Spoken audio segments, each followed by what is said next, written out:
शिल्पी अग्रवाल जी।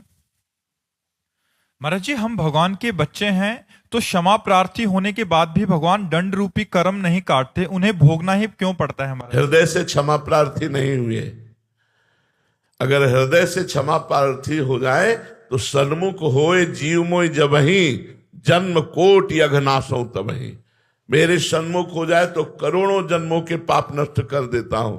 हाँ, झूठी क्षमा मांगते हैं, सुबह फिर वही कर रहा है, शाम के फिर वही कर रहा है, फिर वही मनमानी आचरण कर रहा है, तो दंडनीय तो है ही हम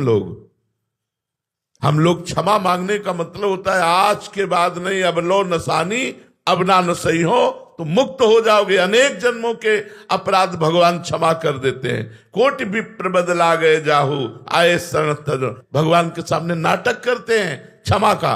क्या हृदय में वास्तविक ताप हुआ कि मेरे से गलती हुई?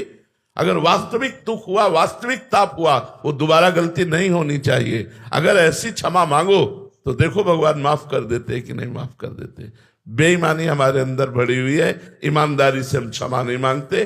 भगवान मुझे क्षमा कर दो, मेरे से गलती हो गई, फिर पाप करते हैं, फिर मनमानी आचरण करते हैं। जिस दिन से हमको पता लग जाए कि हमारे गलत कदम जा रहे हैं, वहीं से रोक लिया और वापस भगवान की तरफ चले, अपने आप सब क्षमा हो गया। अनंत जन्मों के पाप नष्ट हो जाएंगे और भगवान का साक्षात्कार हो जाएगा। अब लो नसानी अब ना नसई हो। लेकिन कहाँ ऐसी क्षमा मांगते हैं? ऐसी क्षमा कहाँ मांगते हैं? वो परम पिता जब तुम्हें देख रहा है कि बार बार शास्त्र संग संत संग और तुम्हारे अंदर प्रेरणा कर रहा है ये गलत है, फिर भी तुम नहीं मान रहे हो, तो दंड भोगोगे ही, दंड भुगतना पड़ेगा।